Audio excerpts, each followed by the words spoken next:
15वें सिपारे के चंद मज़ामीन देखेंगे। 15वें सिपारे का आगाज़ सूरह बनी इसराइल से होता है और सूरह बनी इसराइल मक्की सूरह है। तरतीब मुसहफ़ के एतबार से 17वीं जबकि तरतीब नुज़ूली के एतबार से 50वीं सूरह है।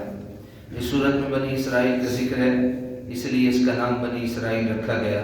इस सूरत में मस्जिदुल हराम से मस्जिद अक़सा तक सरकार दो आलम के सफ़र इसरा का जिक्र है, इसलिए इसको सूरह अल-इसरा भी कहते हैं। इस सूरह में मौजज़ा मिराज का जिक्र है और बनी इसराइल का तफसीली जिक्र है। तख्लीक़ी कायनात से ज़ात बारी ताला और तौहीद पर दलाइल, मुशरिकीन के रद्द, कुरान की हक़ानियत के दलाइल, तक़दीम इंसानियत, नमाज और खुसूसन नमाज तहज्जुद का बयान है। सूरह बनी इसराइल की पहली आयत में रसूलुल्लाह के मौजज़ा मिराज की पहली मंजिल मस्जिद हराम से मस्जिद अक़सा तक का जिक्र सराहत के साथ है। ये तारीख़ नबुव्वत, तारीख़ मलाइक और तारीख़ इंसानियत में सबसे हैरत अंगेज़ और अक़लों को दंग करने वाला वाक़या है। आयत नंबर 11 में इंसान की जल्दबाज फितरत का जिक्र है। आयत नंबर 12 में बताया कि हमने लैल व नहार यानी दिन और रात को अपनी कुदरत की दो निशानियाँ बनाई और हमने दिन को रोशन बनाया ताकि तुम अपने रब का फज़ल तलाश करो और सालों की गिनती और हिसाब को जान लो। आयत नंबर 13 से बताया कि हमने हर इंसान का आमाल नामा उसके गले में लटका दिया है, यानी अल्लाह ताला की क़ज़ा व क़द्र में जो तय है वो होकर रहेगा और क़यामत के दिन ये आमाल नामा एक खुली किताब की सूरत में होगा। बंदे से कहा जाएगा अपना नामा आमाल पढ़ो, आज तुम खुद ही एहतिसाब करने के लिए काफ़ी हो।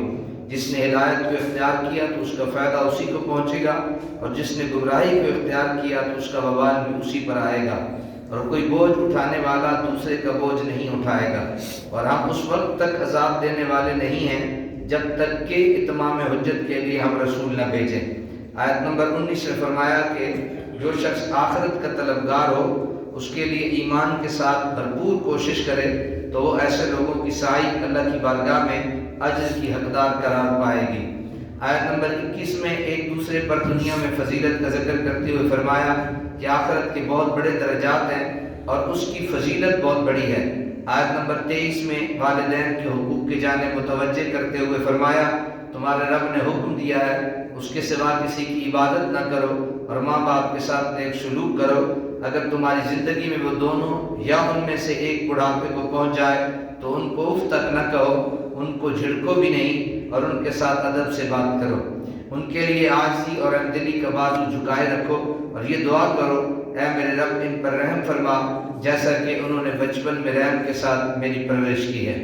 आयत नंबर 26 में कराबतदारों, मिस्कीनों और मुसाफिरों के हुकूक अदा करने और फजूल खर्ची से इज्तनाब का हुक्म है।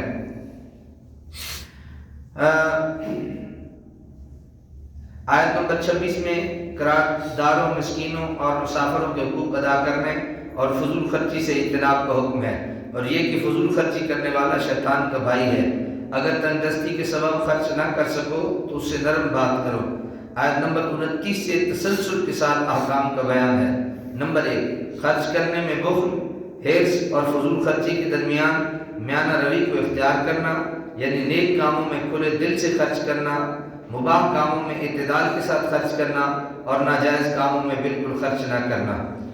नंबर 2, अफलास के खौफ से औलाद को कत्ल की मुमानियत और ये कि सब का राज़िक अल्लाह है। नंबर 3, ज़ना की मुमानियत। नंबर 4, कत्ल नाहक की मुमानियत और क़िसास लेने में हद इत्तेदाल में रहने का हुक्म। नंबर 5, यतीम का माल खाने की मुमानियत और उसके बालिग होने तक उसके माल की हिफाजत। नंबर 6, वादे को पूरा करने का हुक्म। नंबर 7, नाप तोल में ख़यानत की मुमानियत। नंबर 8, जिस चीज़ का इल्म न हो उसके दरपे होने की मुमानियत। बेशक कान, आँख और दिल इन सब से रोज़े क़यामत सवाल किया जाएगा।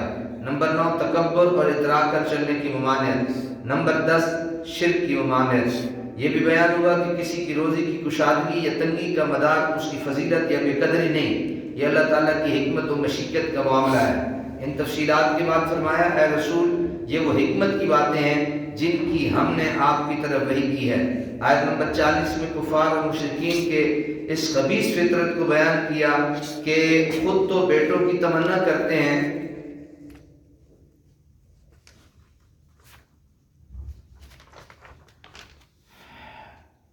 اور فرشتے اللہ تعالیٰ کی بیٹیاں ہیں۔